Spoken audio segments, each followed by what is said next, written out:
Before we start today's episode, let me tell you about my latest adventure. Introducing Alex Coffee Co., a specialty-grade coffee company inspired by creativity and creatives. The debut range is sourced from some of the best farms in Brazil, Peru, Colombia, and Africa, offering beautiful flavors and notes. Our single origins and house blends are roasted every Monday for next day shipping. Visit luxcoffee.co.uk and use code PODCAST for 15% off your first order. And yes, there's exceptional merch too. Alex Coffee Co. is where art meets exceptional coffee.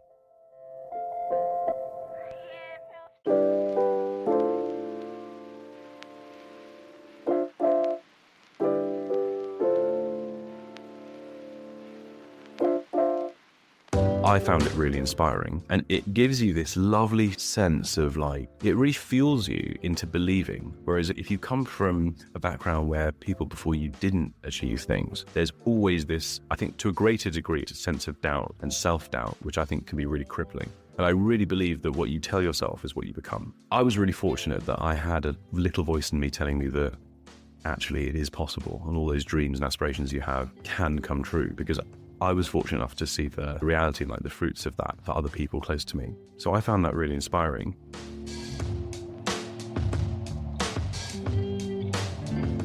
Welcome to Mindful Creative Podcast, a show about understanding how to deal with the highs and lows of creative lives.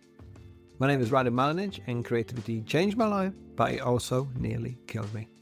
In this season, inspired by my book of the same title, I am talking to some of the most celebrated figures in the creative industry. In our candid conversations, my guests share their experiences and how they overcame their challenges and struggles, how they learned to grow as creatives. A creative career in the 21st century can be overwhelming. I wanted to capture these honest and transparent conversations that might help you find that guiding light in your career. So, thank you for joining me on this episode and taking the first or next step towards regaining control of your creative life. You ready? My guest today is an executive producer, creative technologist, and founder of the digital production agency Mystery Box. He and his team partner with the most demanding brands and sectors to establish and enhance their digital presence to increase brand awareness, drive sales, and improve user engagement. Aside from his main agency, he is also a recognized face of Samsung, the voice behind Mercedes-Benz, and in-demand presenter for many other global brands. In our conversation, we highlight the value of authentic relationships with clients and team members, comparing business relationships to friendships, and how it's possible to develop a business organically rather than through aggressive marketing or social media presence. It's my pleasure to introduce Alex Suchet.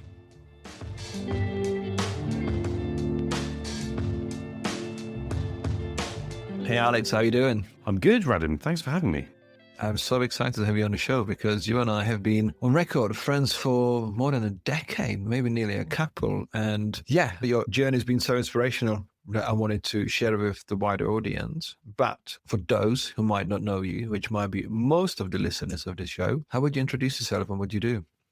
I think you're probably right. I think most people wouldn't. So my name's Alex Suchet, and I'm the founder and CEO of a digital production company called Mystery Box. When did creativity come into your life? Because your background, if we can touch on that, is a bit of unconventional to most mortals that we know. Yeah, your story is fascinating. And I think if we can touch lightly on how did you come to where you are today and what influences you had in your earlier life, that'd be great. It's a funny question because I guess creativity is this all-encompassing term, and to some degree or another, we all are. And I guess for me, I come from a background of very mixed people who, some of which achieved really great things, whether it was in medicine or in performing arts or in ad agencies too. I was always inspired by what had gone before me, but I guess I started life as a TV production runner, making tea and driving celebrities to their houses and collecting the shop and all the rest of it. And eventually I hosted some live shopping channels for a while, and I still work as a voice artist as a passion job. The creativity has always been there. And I think what makes me and my role as the founder of Mystery Box different is that I always say that I'm the conductor of an orchestra, but I don't play the strings or the woodwind. And whereas most founders are designers themselves or web developers themselves, and so they build a team around what they know and their skill set and grow from there. Whereas mine was very much that of a producer and who had more of a bird's eye view on the whole process. I worked at amazing award-winning production company Unit 9 for some time. That's really where I cut my teeth and learned the trade and got a sense of what digital production is and how it can be done really well to produce quality work. But I saw opportunity to do that differently. One of your family members once told you a quote about, if you want to do it well, you might not be eating. And he was referring to acting. What was the quote? Yeah, I forget. I told you that. Yeah, he said, listen, just do what you love. Don't follow money. And if acting's what you love, that's great. Go and do that. But just be prepared that you might not afford to buy a house or keep the lights on. But that doesn't matter because you love what you're doing. So just pursue what makes you happy, because that's ultimately what's sustainable. Whereas chasing money and being miserable. What a quote. Did you ever consider acting? Yes, it was on my radar, but ultimately I think I realized that, especially as a kid, when you're so impressionable, you look at other people's success and think, well, I'd like a slice of that and I can probably make a living doing it. But that was like the first wake up call to realizing that it wouldn't fulfill me and sustain my happiness forever. So therefore, it's probably not the right thing to do. And I'm really grateful to him telling me that, because maybe I would have pursued it and been miserable and given up and changed career in my 30s. Was there pressure to do that? Because obviously having such a dominant figure in your family that has managed to actually do what he loves and actually still eat from it. Was there pressure to be somewhere in the media or actor or whatever that could be? I think that's the way inspiration goes, right? It can either crush you or fuel you. And fortunately for me, and I pay debt to everybody else for this, I found it really inspiring. And it gives you this lovely sense of like, it really fuels you into believing. Whereas if you come from a background where people before you didn't achieve things, there's always this, I think to a greater degree, a sense of doubt and self-doubt, which I think can be really crippling. And I really believe that what you tell yourself is what you become. I was really fortunate that I had a little voice in me telling me that actually it is possible and all those dreams and aspirations you have can come true, because I was fortunate enough to see the reality and like the fruits of that for other people close to me. So I found that really inspiring. But there's this horrible sense of pressure, right? Where if you fail, it's worse because people might think that you would have had it easier than others. And for you to fail, you must have been particularly bad at what you do. Whereas if you succeed, they think, of course, he was going to succeed. So I try and ignore those thoughts.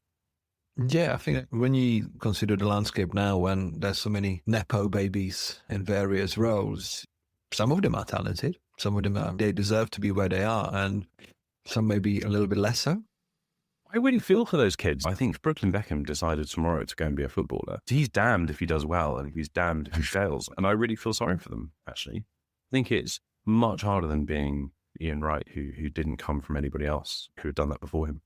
When you think about it, the people criticizing those people are always people who are not doing that job. They're standing on the sidelines. Basically, they're like the Sunday morning football. They're shouting from the sidelines, I can do this better. And also, obviously, always those comments come from a deep place of unhappiness. Because you say, oh, the system's against me, or this is not fair. Like this person who's following footsteps of someone who's already achieved that sort of grind and that status is passing it on. And when you think about it, there's two sides to every story, two sides to every coin. And like those Nepo babies, a little bit luckier because, as you said, being following someone has achieved status and actually maybe inspiring rather than just passing on an open door.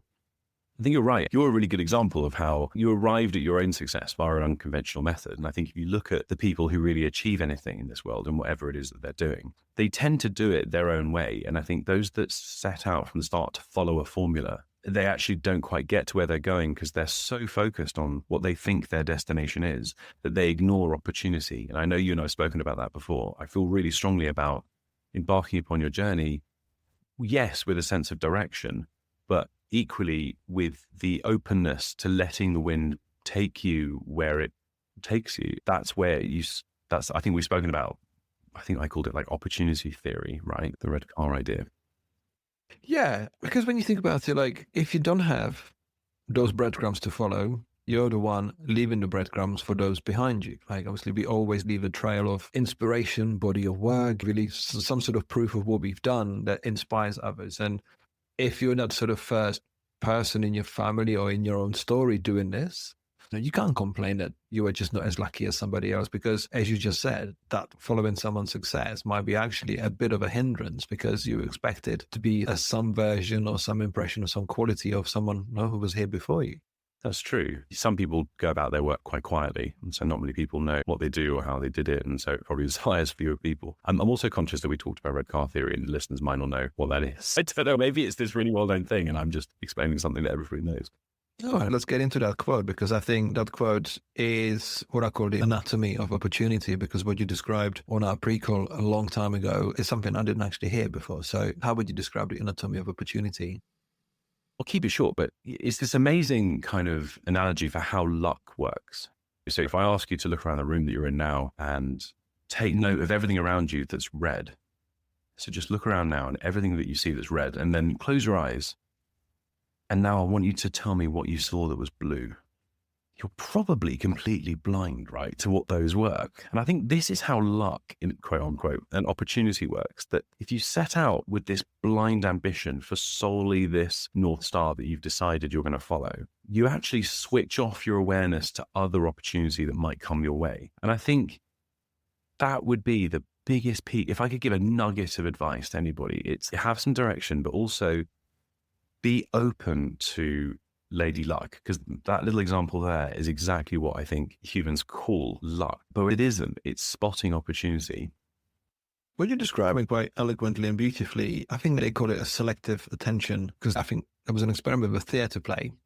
And at one stage, which today they asked the people, like, count this number of people in actors or whatever. And they just put a person in a gorilla suit just to walk through the set. And they asked the people, like, so how many actors did you count? And I might be having that sort of subject wrong, but the gorillas, they totally missed the gorilla because they were focusing on the thing in front of them, what they were told to look out for. Whereas in your story and your sort of success so far, what I've been watching your story and watching your journey, you've been looking out for the gorillas. You've been counting sidelines, but you've been looking out for the gorillas. You've been looking out for the blue stuff in the room. And I think that's the exciting part.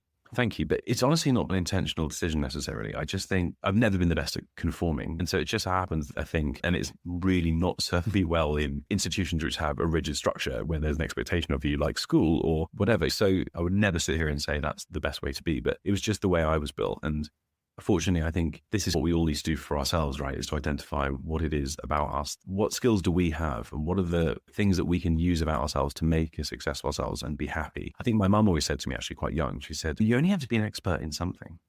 It can be as niche. You can be the best origami artist in the world. It doesn't matter. You don't have to be a doctor, architect, lawyer. Just find what it is that you love doing, because it won't be a drag to wake up in the morning and do it. And you'll become an expert at it one day. And experts can command a lot of money. And I think I know so many people like yourself, some of their parents who don't quite get it, just think they do arts and crafts for a living. And they think, God, my friend Mary's son is an anaesthetist and my son does arts and crafts. Meanwhile, as we're all learning now, the tech bros of San Francisco and the agency owners, and these guys are making a lot of money. And like, biggest newsflash, they're really happy and fulfilled. And there's lots of salaried slaves with grey faces riding the tube today who are going to their banking job and they're really unhappy. So I think the biggest lesson, if you're listening to this podcast, you're probably a creative or interested in the field. I think we should all take some solace from that. And that's really reassuring to know that actually you can both be happy and be financially secure. What you mentioned about your mum is an interesting point for this podcast, because I have spoken to lots of people on the show who would have wanted the advice from your mum from their parents, and they didn't get it. So they were the struggling artist, the young artist, the budding artist with the big vision. And their parents were like, maybe law, maybe architecture, maybe something sensible. There's a reason, because those parents don't want you to fail. Whereas where you ended up on the other side of creativity, being very much inspired to be as creative as you want, be the maestro origami maker. It's fascinating that when you have all the freedom, you actually gravitate towards exactly what you want. Because in your way, I feel like even though your journey and your story is not linear, you kind of were going after something which was your total expression. Whereas some people feel like they were talked out of the straight line via detour. Of course, we all learn stuff once we do it, but I love that. I love that your mom was like, do it. it's honestly one of the biggest gifts I was given, that I was given the freedom to play in the sandbox of life and to just noodle around, and nothing was wrong. I was exposed to lots of different things, which is a real gift. And I'm very grateful for that. And I also had two very, very different parents. They're both creative in their own right. My dad, as I mentioned earlier, he was a managing director of Versace in the like hedonistic 70s and 80s. So I got my fair dose of that. And my mum was this kind, supportive, non-judgmental. And again, I think this really feeds into business, that if you're a boss or a leader who can nurture and cultivate the talents that you and maybe your team have no idea they have, then you're just watering them, right? As a plant, they will grow. And there'll be a degree of respect and gratitude to you. And that's what growing a team is. It's not ramming money down their throat and making them work longer and harder. Because again, I don't want to call anybody out, but I've seen a lot of that. And I think we both have. We've both been in agencies. And I just think that's the key, really, is kindness and it's freedom. I can't remember who told me this quote. I've got a feeling. So one of the most amazing creative directors I ever worked for was Piero Frescobaldi. And he's the managing partner of the Unit 9 group. And he always said to me that freedom is retention. When you chain someone to a lamppost, they will chew themselves until they chew themselves free. Whereas if you give somebody that freedom to roam, and if they want to go onto the top floor and smoke some exotic tobacco, let them do it. They will be happier. They'll come back, and you never know what kind of creativity you're going to unlock and what happiness and what value you might extract from them. And when you give them that freedom, you retain them. And I think the same can be said of friendships, of marriages, and of business relationships, that ultimately it's not that contract between a husband and a wife. It's not that relationship contract that keeps you together. It's happiness and it's freedom. And the same goes for business. Now, that was really good advice that I was given at the beginning of my career. Were you the one chained to the lamppost or the one smoking exotic tobacco on the top floor? Man, I'm sorry to say this, but I was the one given the freedom and it still wasn't enough. And I still fled and I wanted to do it on my own. But that's nobody else's fault. We'll be back after a quick break. If you're enjoying this podcast and would like more support and information on your creative journey, you can pick up one of my books to help you do just that. My titles cover branding, graphic design, illustration, all the way to career business advice with ideas how to navigate the highs and lows of the creative process. You can pick up signed paperbacks at no extra cost from my store at novemberuniverse.co.uk, and we are shipping worldwide. Use code PODCAST for extra 10% off your order, and you can find the links in the show notes. Any day should be a new book day.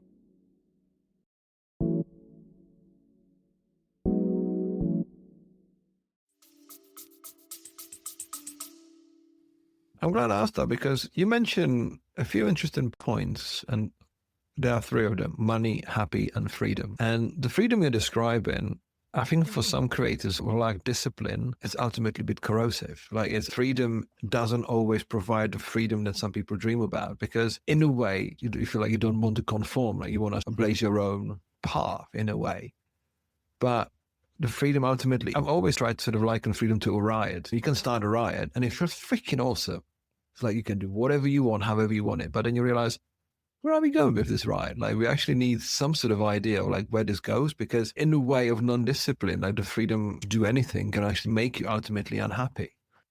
I think it's such an ambiguous. I don't even know if you and I can really get to the bottom of this. What makes people happy is so unique, but I think I can speak broadly for most of us when I say that I think the order you said it might be wrong, but it's money first, because I'm afraid in this like capitalist world we live in, money tends to unlock freedom. And once you have freedom, it's that makes you happy. And I think the misconception is that it's the money that's going to do that. Whereas actually, if you're chained to your desk in the city earning big money, they're not happy. It's freedom that gives you happiness, or certainly for me and a lot of creatives, I think. It's like a comedian with a gun to his head being told, make me laugh. They can't do that on cue. And creatives need freedom to be creative. And once they are given the space to be, they're happy. Yeah. I think it was one of my guests, Marco Fan, who says that the best work happens when people waste time, when they just literally just do whatever they do, whatever they want to do. And just like wasting time actually produces creativity. There's a John Lennon quote. It's something like, time you enjoyed wasting wasn't wasted. But it's so true. There's a top photographer who's part of Mystery Box, like a very close friend of mine called Robert Hernig. He works out of Germany. He shorts all of the German Bundesliga and Mercedes-Benz. And he said, I cannot work until I've spent at least 2 hours doing nothing and wasting time and reading rubbish on the internet. Only then can I get into a mindset to actually do anything. And it was so liberating for me to hear that, because I'm the CEO of a relatively big agency now.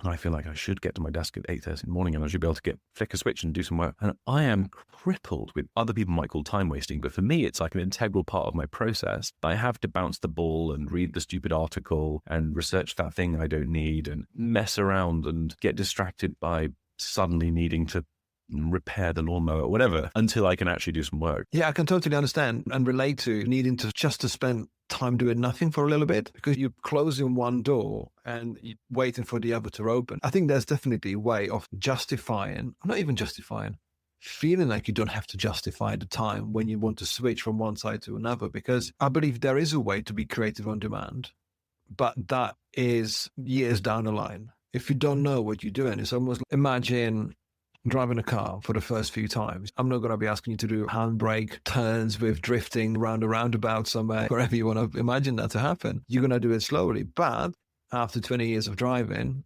do this, do that, do this. You're ready for this because you've actually learned all the ins and outs, that you can actually exercise the basics, because I think we stop being fussy and entertaining every single option, and we go from A to B as directly as we can. So I think there's a way to do it, but it obviously comes with time. I think that's, if you talk about famous quotes, is that Paul Hachette, who bought it from, crikey, Picasso? No, I don't know. Paul Hachette said, I can do it in 30 seconds because I spent 30 years doing this. And I think that there is a way to do this. But let me talk about a little bit of your background, because you've gone from production runner to be a voiceover artist, and now you're owner of an agency. So how does one get a job as a production runner? Did you see it as a way into where you wanted to be?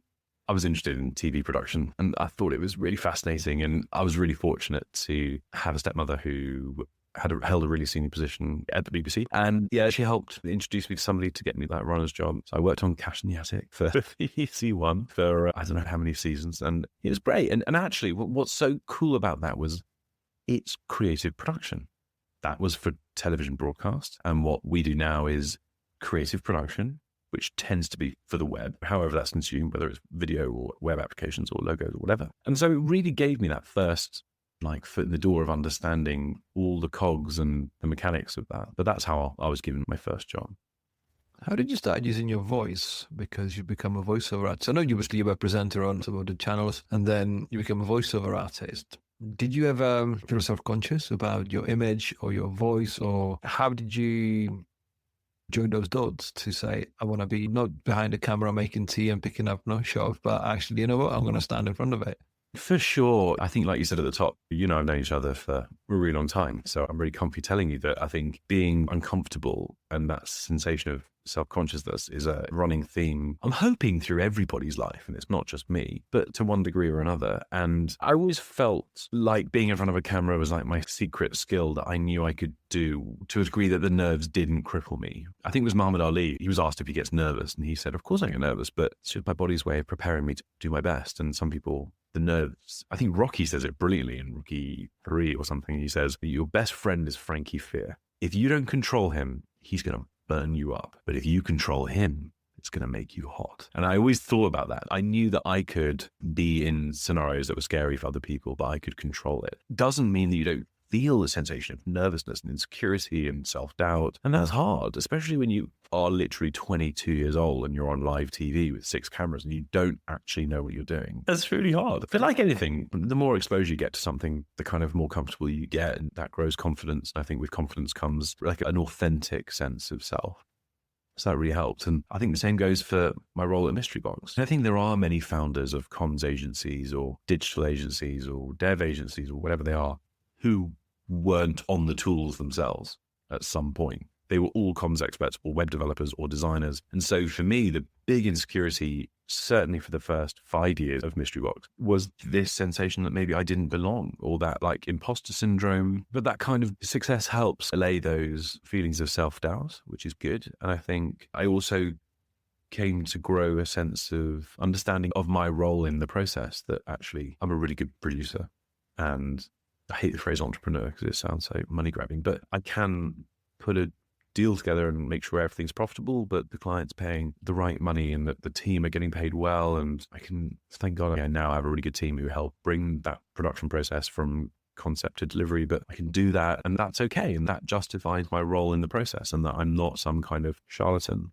But certainly when you and I first met, I just thought, God, these guys are all these top, well-known designers and I haven't really deserved to be mixing with them, let alone founding an agency and working with them. So I found that really hard. But I don't know, what do you think? Doesn't that self-doubt run through us all?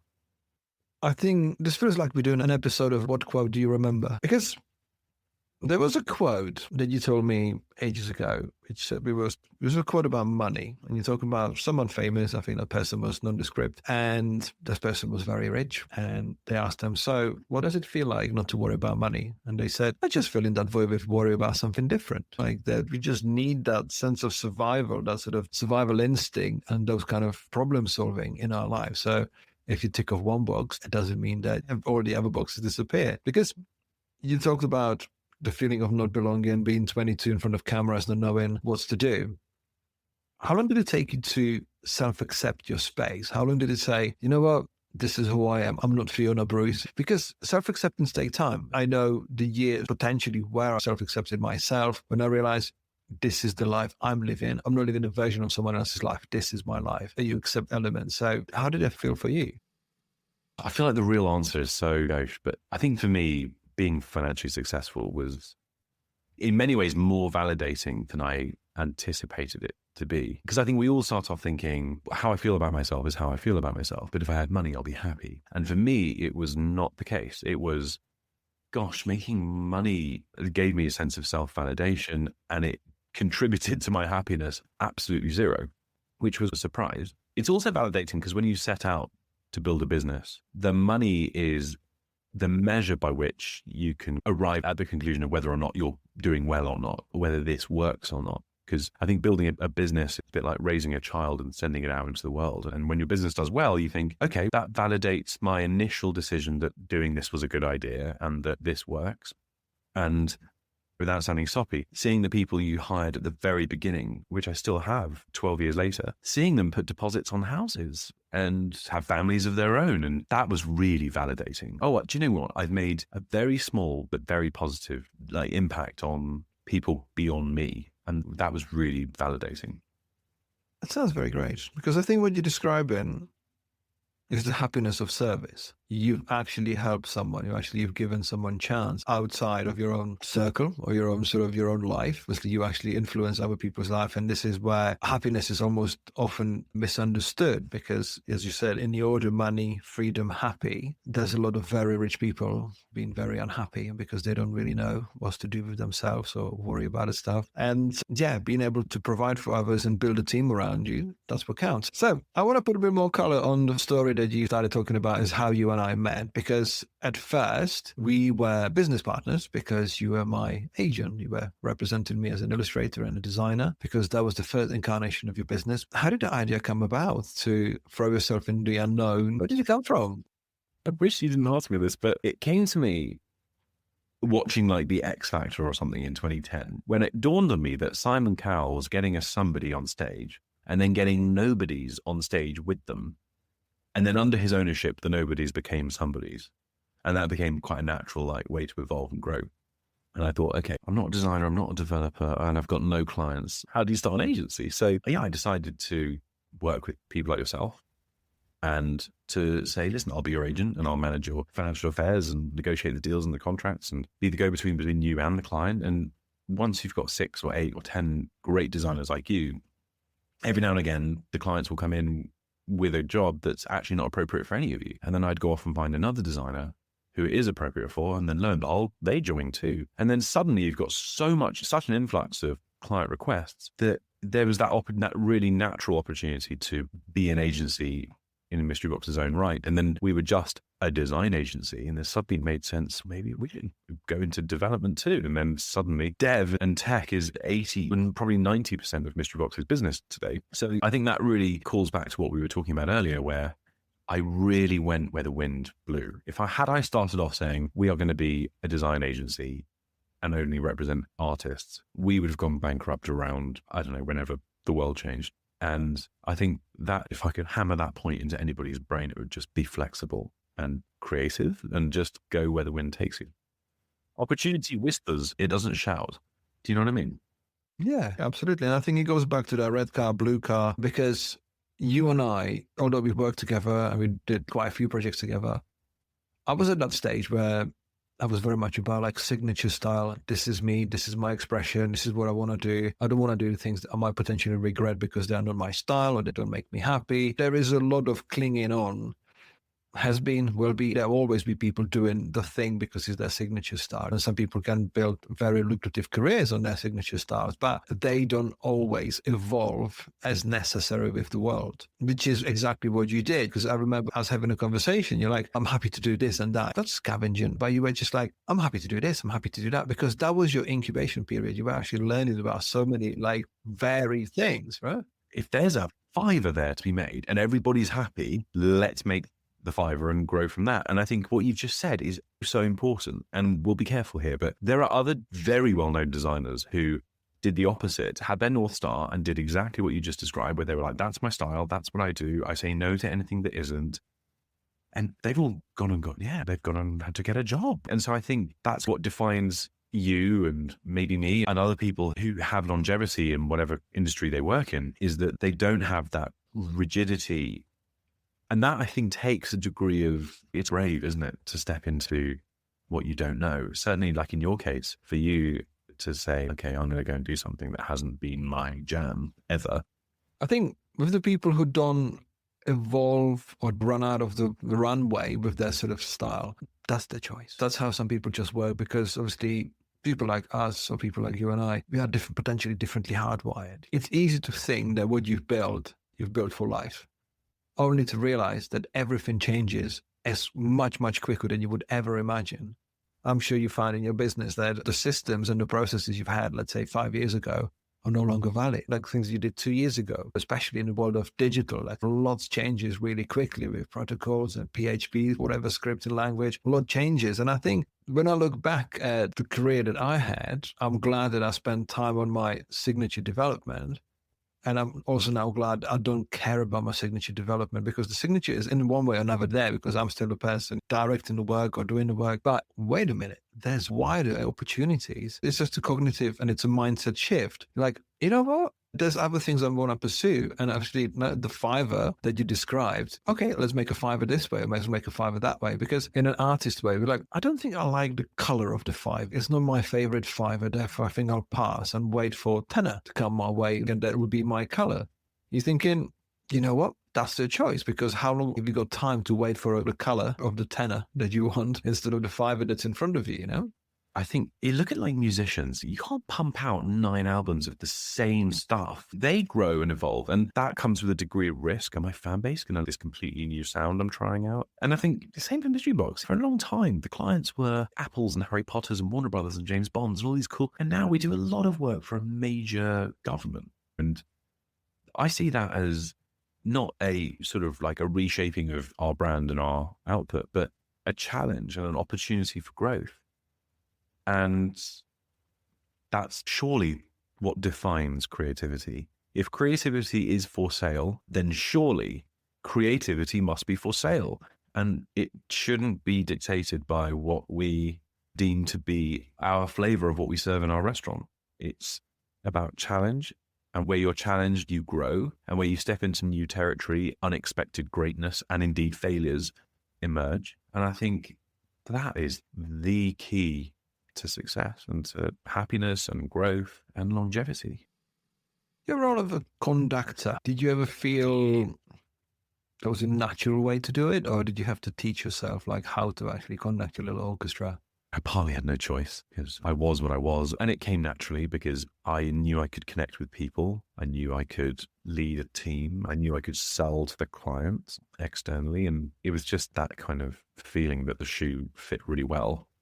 But again, that comes with the challenge of how do you gain the trust of your internal team who are black belts in their various skills, whether it's SEO, PPC, dev, design, and how do you acquire enough knowledge in order to effectively sell and upskill your client? And so that takes time. And I think for sure, there was a period of time that I didn't do that very well or well enough. And anything you learn. And I think a good producer has a huge breadth of knowledge that I could talk to you about, anything from server security to digital marketing to application development. But I can only talk to you in a degree of depth about it. And as soon as I find I'm in seas that are too deep for me to swim, I wheel in the guy in my team who's a black belt in it. And so that works. Did you ever come across lots of ego battles, especially, and I say ego because to me, ego, to some people, ego could be a bravado, whereas I feel like ego is like the strong sense of identity that we try to protect because there's a reason for us to be wheeled in as the black belt specialist. But as someone who said I needed to be better at managing how I do this, how much empathy and people skills and emotional intelligence did you need to add to your arsenal to make it all work? Because as we all know, you can be battling with a designer, with a stubborn designer until there's no blood left in anyone's face. You're like, dude, it could be just tweak it by 1 degree, done.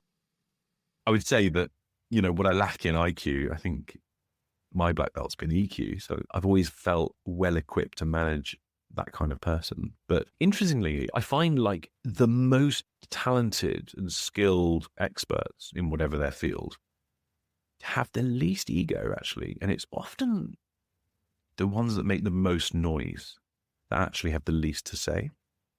I think I'm pretty sure that's true. And so that's really telling.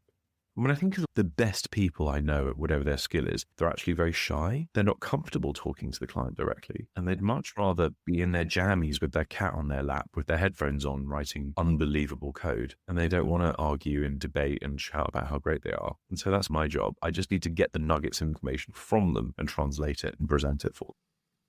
I think what you described is called superiority complex. People who feel like they need to justify their space in the room or space in the equation often shout the loudest because it's a form of a defense. It's an offense. It's like a verbal attack, like verbal sort of defense by projecting some sort of vision of the persona they're not, but they're trying to create just before we actually find out who they really are. So yeah, least egoistic person this usually doesn't have anything to prove because they've already achieved that black belt in their chosen field. Then you can rely on them. So let's say your uncle, who's an accomplished actor, I don't think he needs to prove anyone that he can act. I think that's true. But equally, I think there are also, and this is mainly young people who know they've got it and they've got what it takes and they're just bursting to prove it. And so that can leak out in a way that they might not intend. So it's important to forgive that. And I think I was probably one of those when I really reflect. And so I give a special pass to those. But come on, if you're a guy who's been doing this, a guy or girl who's been doing this for 20 years, you're great at what you do, I think you can afford to just take a modesty pill and settle down. I think it comes with time. It's also insecurity, especially at the beginning of our stage. At early stages of our careers, the insecurity is rife and you try to make noise just to justify your space. Whereas if you're still making noise after 20 years and you're not sure about your space, then there might be something wrong. Like, what are you worried that people might find out? Because I remember when I had my first crappy job as a designer, I felt like a superhero. And I was totally unaware of what I didn't know. I was just like, hey, I'm here to solve the world. Then you realize, actually, you're not. You think it is. And what you don't know is what you lack in experience. You make up an excitement and enthusiasm. That's great. But God, I was making some stupid suggestions and decisions because you feel all of a sudden you've been empowered with something that can influence the world outside. Whereas you're not. So you need to learn how to be as one because a kid comes from college and goes to army and goes, all right, fellas, I'll take you to battle. Because that's what we sometimes think with, because we are seduced by our ego, by our identity, and by that opportunity that, let's do this, I'll lead you. No, it's happy. It's okay for you to actually sit down and listen and only do what you need to do, because that's how you'll learn more rather than come up with 17 different ideas and come up with things that are great, that you show enthusiasm. But I think it's been really misunderstood, especially at the early design stages where people go, you ask for one thing, I'm giving you 7.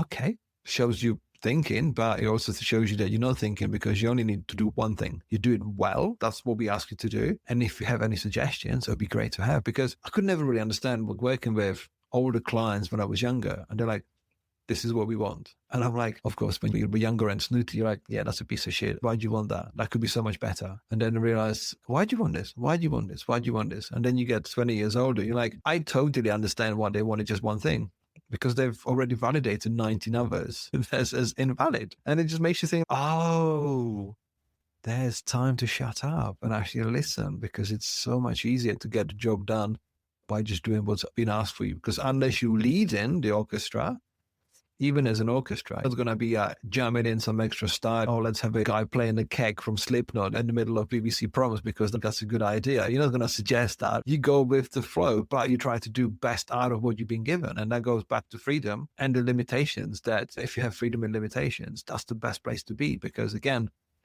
we play football on the pitches with defined shapes. We don't freestyle. Let's add a couple of curves and maybe a water slide because that's a good idea. Like, it's a pitch. This is the rule. Make the best of it. Totally. Like we said, it all comes with time. And ultimately, I remember I was talking to somebody about this recently, and I just said, all I really do is sell noises and pixels.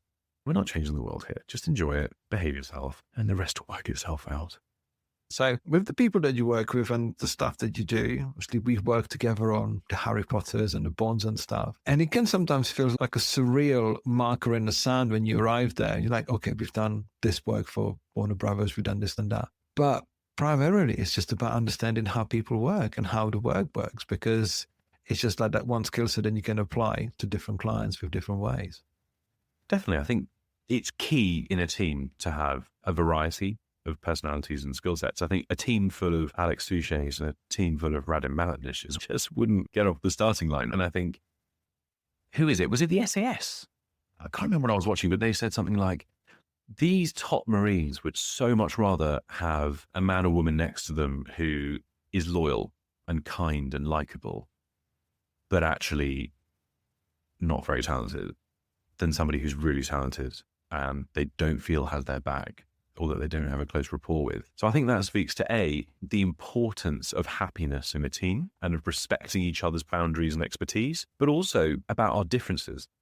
There are so many things, this podcast isn't long enough for me to rattle through them. There are so many things I'm bad at, and it's so important to recognize them and hire people to fill those gaps. And equally, there are things I'm good at, and it's important not to hire people who also think they're good at that to avoid butting heads with them. And so I think that's the key to a good team, is just that all your bases are covered and that you respect each other's areas of expertise and where we acknowledge that they get to make the call on that because they're probably right, even though I feel strongly about something.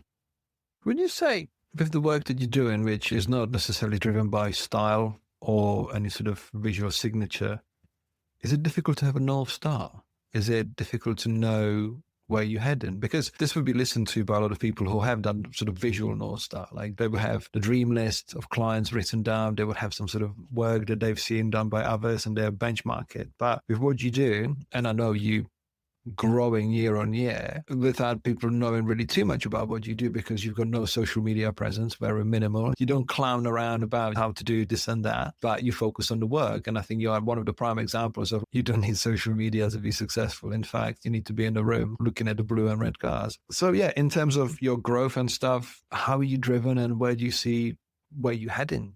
I guess on the social media point, it's relevant for some people's models, right? And I decided it wasn't relevant for ours. And so if that's the case, why plunge so much time into developing it? Unless that social kudos means a great deal to you. And I can tell you it means nothing to me. So for me, it was a no-brainer. You just don't need to smell the roses or have other people hold roses to your nose or to tell everyone how great you're doing. But in terms of the style, kind of Mystery Box's style, our North Star is quality.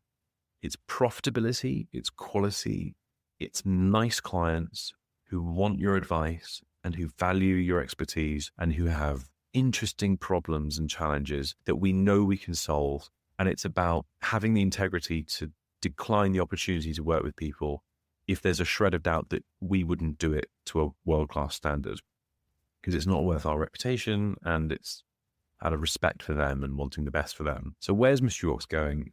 It's still, and I think always will be, in hot pursuit of producing good work with a team of happy people and a team of happy, grateful clients that we're grateful to have.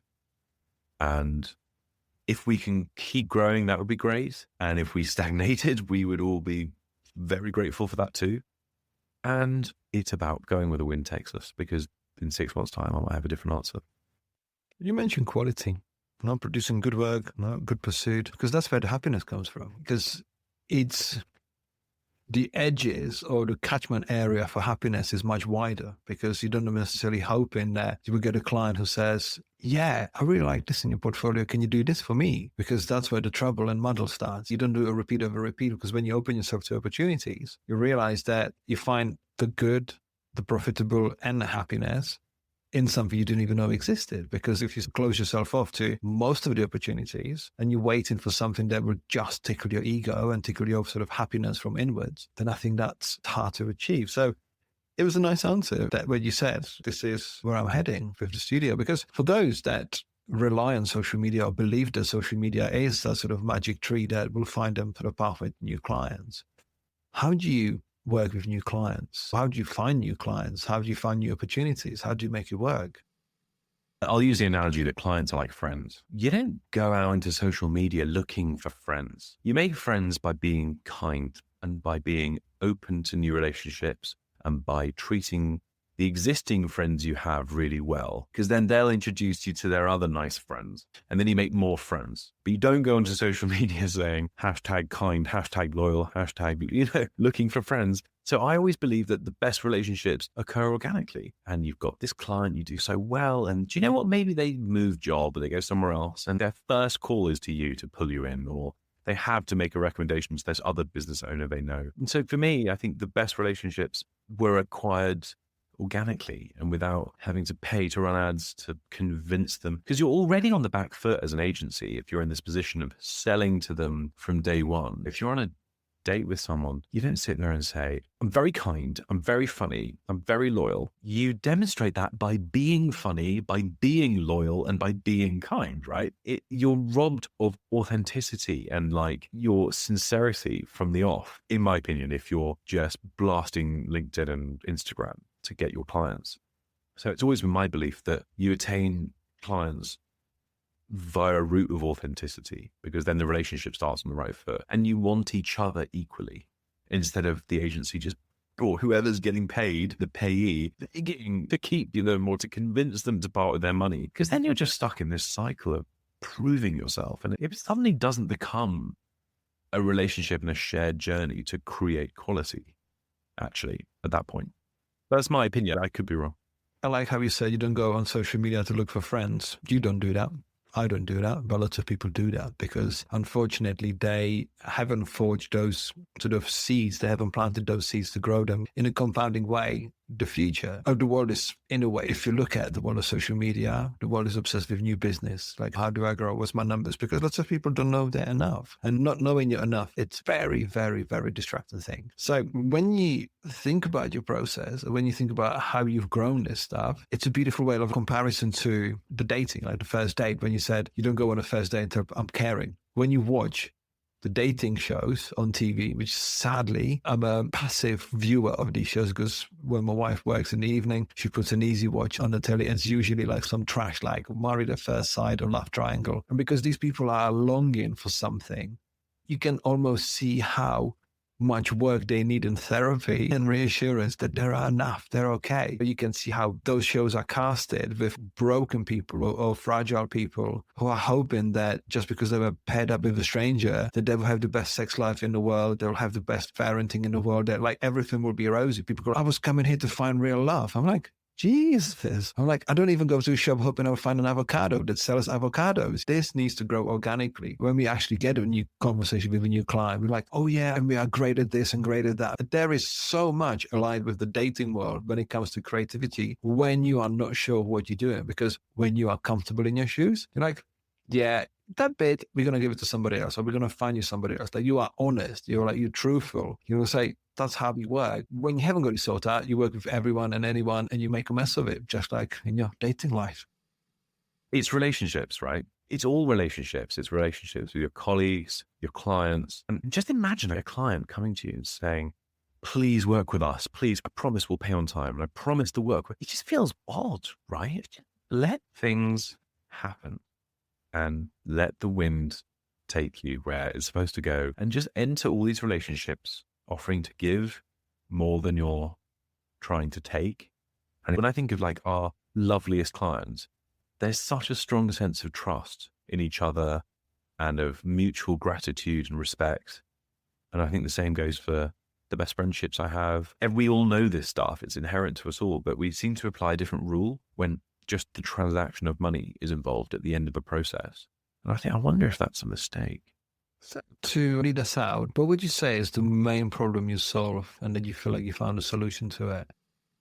Radim, why don't you warn me of these questions? Professionally, I think I've solved a different way of doing business and a different way of working. Mystery Box, everybody's been remote since 2011, which was COVID gave us the cover to legitimize and authenticate that way of working. And I think I may have preempted that way of working really early. And I think I solved the conundrum of how an agency can be really efficient and profitable doing things differently. And I think personally, I established a working structure that I can sustain because I couldn't get the tube and work for an office every day. But I think I've found a way that I can work 70 hours a week, but happily without burnout and feel satisfied. And I feel really grateful for that. I'm really happy. You sound very content. I've known you for a long time and it's nice to see you thrive. You've done things your way. You will keep doing them your way. And you've always been an inspiration to me, even though, we've got age difference. You're younger. And I feel in some ways you're ahead of me in certain ways because there's a level of you being divorced from that egoistical signature style. I need to follow these values. I need to do this. Of course, you've got values of your own, but you looked at places and the ways of growth and development that some of our sort of visual partners and friends didn't even consider. And I think this is a testament to your success because you've done amazingly. I'm excited where it takes you and where it takes us and what you do next. Thank you, mate. Thank you for the kind words and thank you so much for having me on. You're welcome. Thank you. Thank you.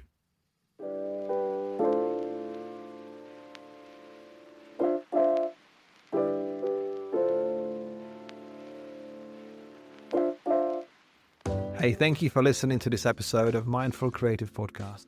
I'd love to know your thoughts, questions, or even suggestions, so please get in touch via the show notes or social channels.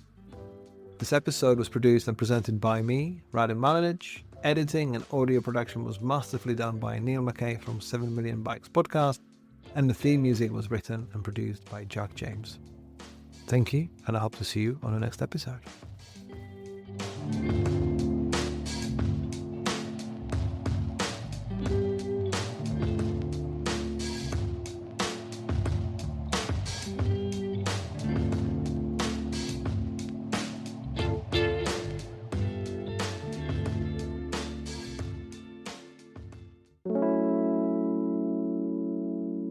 Hey, just a quick note to say thank you for joining me on this episode.